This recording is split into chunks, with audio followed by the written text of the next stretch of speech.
And joining us today in our Book Talk segment, great to welcome a woman who's written a new novel, kind of a follow-up. She was the author of Bond Girl, which did so great, and this one is called On the Rocks. We're joined today by Erin Duffy in New York City, and Erin joined us by telephone. Erin, good to talk to you. How are you today? I'm great, Chuck. Thanks so much for having me on. Yeah, good to have a chance to chat with you. I was kind of intrigued when we get the list of people available to talk about their books, and the topic of your one kind of struck me, and I guess a lot of people are interested now. It has a lot to do with dating and the internet, right? The whole new technology of meeting people.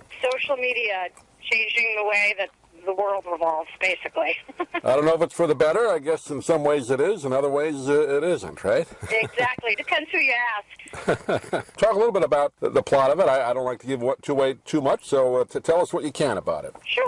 The story is basically about a girl named Abby who's 31 years old and engaged to her boyfriend of many, many years, and finds out that her fiancé has called off their wedding via Facebook when he changes his status to single, which happens to coincide with her trying on her wedding dress. And after that, it's, sort of Abby's story of how she recovers from it and gets back out into the dating world, which she hasn't been in a very long time. And when she discovers, how much things have changed since Facebook and, Google stalking and Match.com and all that stuff, I think she's taken aback a bit by how different things are and how people communicate with each other nowadays. It's not the same as it used to be by any stretch. No. It's amazing to me when you talk about Facebook. I know there are other social sites as well, but that's the most popular one. When somebody makes a little change like that, like status to single or put up a different picture, how much notice that gets. I mean, even beyond what it probably should. Well, and that's the other thing, right? It's things that previously would have been maybe sort of, private humiliations or situations that you could deal with on your own, now all of a sudden are extremely public. And, the concept of privacy just doesn't really exist anymore. Everything is out there for everyone to see and comment on and share and forward. And, it's a scary place for single people, for sure. Yeah, I'm all for, putting up happy news and marketing yourself and all that, but I think way too many people put up stuff that in the old days you may not even want to talk about with your family.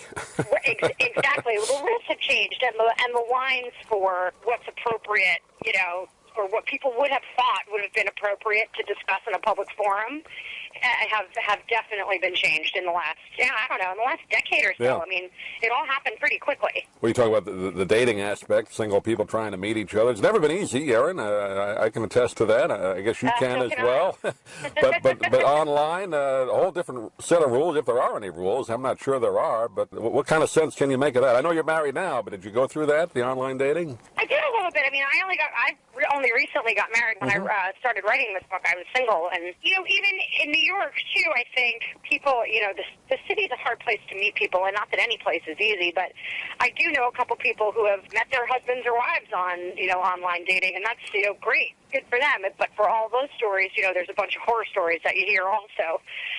Those are the ones that I chose to sort of focus on in the book.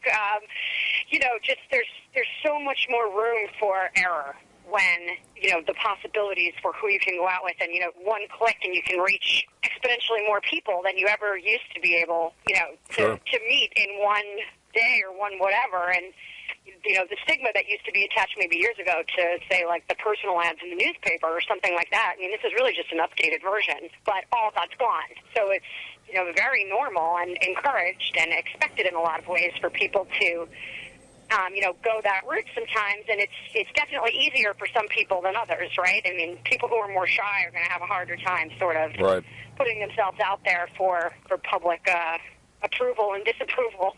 Yeah, I always thought, you kind of bring it up there, the old personal ads in newspapers, that you always thought somebody that would, other than maybe try it as a joke or something, but to do it seriously, that was kind of the loser's way out.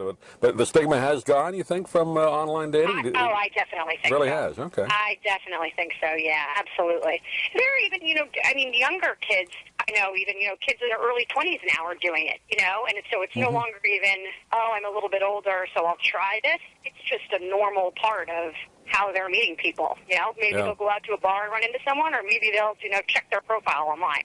And it's extremely normal. And your character in the book goes through this, doesn't she, within the story, right? She does, and she struggles with it. She's forced into doing it, partially because she knows it's sort of her best option to adjust with the times, and also because she's encouraged to by some of her friends. But she definitely struggles with it. She certainly is not good at it, and it creates various problems for her as she sort of tries to redefine herself as a modern single woman.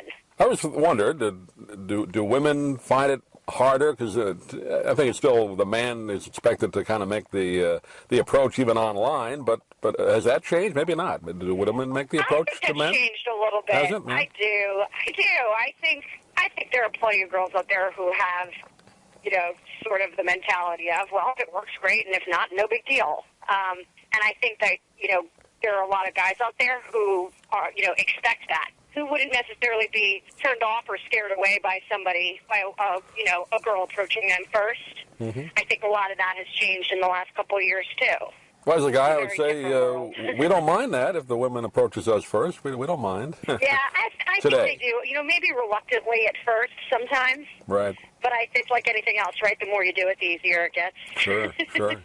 Did you have to do any research, just kind of talking to people in general to write this book, Erin? I did. I talked to a lot of people, and I have a lot of friends who were more than willing. You sit down and you're like, so, anybody have any good stories? And I mean, it was just one after the other, or, this happened to a friend of mine, or I heard about XYZ. And, this story is by no means an autobiography, but you definitely put a little bit of yourself, I think, in everything that you write, or at least I do. And, sometimes truth is funnier than fiction anyway. Sometimes the things that you hear are so crazy, it's like you couldn't think it up if you tried anyway. So I definitely drew on twisted for sure and exaggerated, but some experiences that actually did happen in real life. So the research part was actually kind of fun.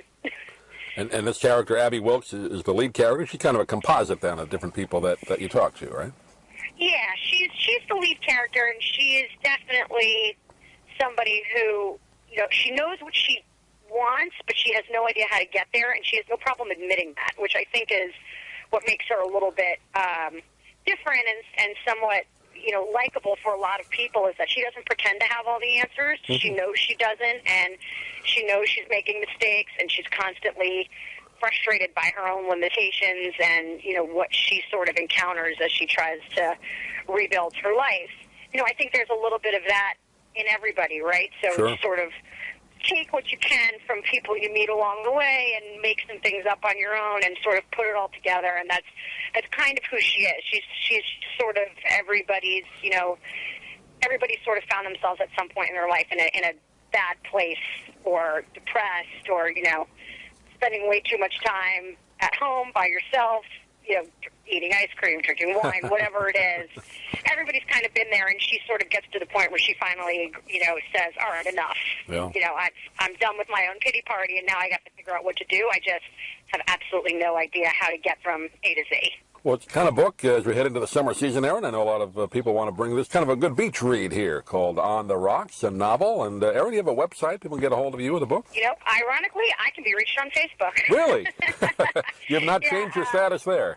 Yeah, exactly. I am active on Facebook.